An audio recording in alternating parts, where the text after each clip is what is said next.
નમસ્કાર મિત્રો, આજે છે તારીખ 15 ડિસેમ્બર। આજે મિત્રો ગુજરાતની ઉપર એક વરસાદી સિસ્ટમ વાવાઝોડું જોવા મળી રહ્યું છે। મિત્રો આ વાવાઝોડાને કારણે ગુજરાતમાં આગામી દિવસોમાં ભારે માવઠાનું સંકટ જોવા મળી શકે છે।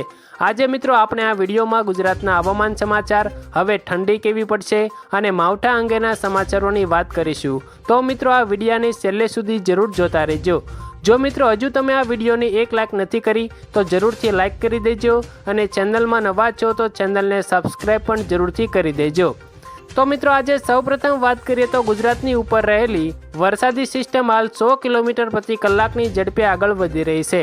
આ વાવાઝોડાને કારણે મિત્રો આગામી દિવસોમાં ગુજરાતમાં ભારે ઠંડી અને માવઠું પડી શકે છે। આ વાવાઝોડાને કારણે હાલ મિત્રો ભારે પવન પણ ફૂંકાઈ રહ્યો છે। મિત્રો ધીમે ધીમે આ વાવાઝોડું ગુજરાત નજીક આવી રહ્યું છે, જેના કારણે મિત્રો માવઠાનું સંકટ વધી રહ્યું છે।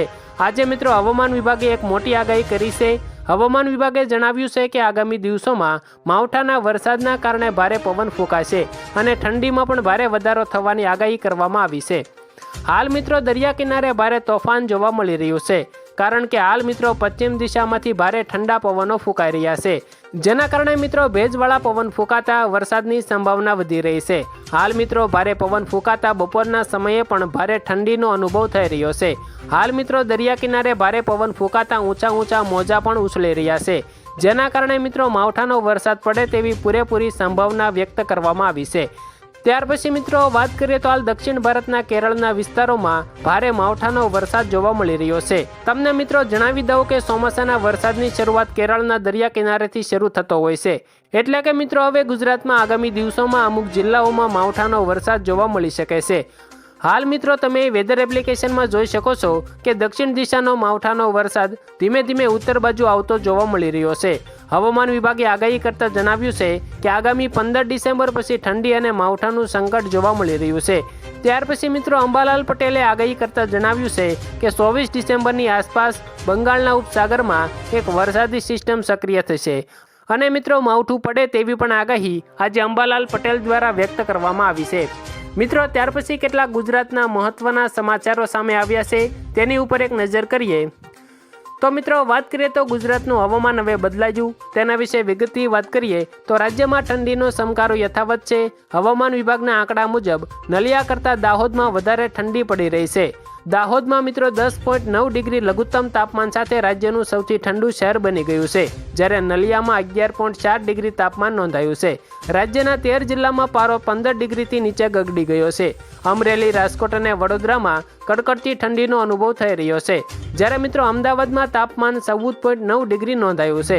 મિત્રો ત્યાર પછીના અગત્યના સમાચારની વાત કરીએ તો સોનાએ તમામ રેકોર્ડ તોડ્યા। તો મિત્રો તેના વિશે વિગતથી વાત કરીએ તો આજે સોનાના ભાવમાં ફરી એકવાર વધારો થયો છે।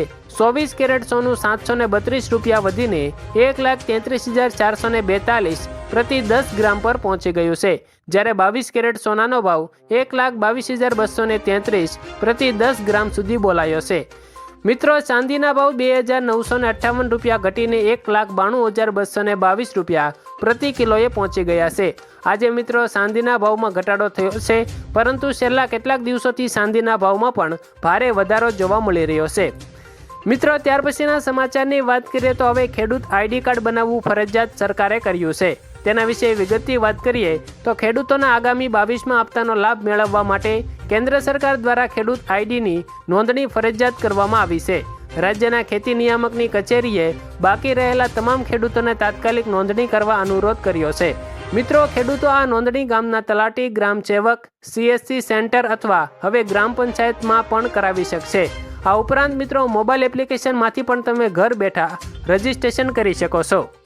મિત્રો ત્યાર પછીના અંતિમ સમાચારની વાત કરીએ તો સચિને મેસીને 10 નંબરની જર્સી કરી ગિફ્ટ, તેના વિશે વિગતથી વાત કરીએ તો મુંબઈના વાનખેડે સ્ટેડિયમમાં રવિવારે રમતગમત જગતની બે મહાન હસ્તીઓ ક્રિકેટ લેજન્ડ સચિન તેંડુલકર અને ફૂટબોલ સુપરસ્ટાર લિયોનેલ મેસી એક મંચ પર એકત્ર થયા હતા। ગોટ ઇન્ડિયા ટૂર 2025 અંતર્ગત ભારત આવેલા મેસીનું સચિને સ્વાગત કર્યું હતું। આ મુલાકાતમાં સચિને મેસીને પોતાની સાઇન કરેલી 10 નંબરની જર્સી ભેટ આપી હતી અને મેસીએ સચિનને ફૂટબોલ ભેટમાં આપ્યો હતો। બંને પોતપોતાની રમતમાં જર્સી નંબર 10 માટે જાણીતા છે। તો તો આભાર મિત્રો, આજે આપણે હવામાન સમાચાર, માવઠા અને ઠંડીને લઈને કેટલાક મહત્વના સમાચારોની વાત કરી. જો તમને આ વિડીયો પસંદ આવે તો વિડીયોને લાઇક અને ચેનલમાં નવા છો તો ચેનલને સબસ્ક્રાઇબ જરૂરથી કરી લેજો.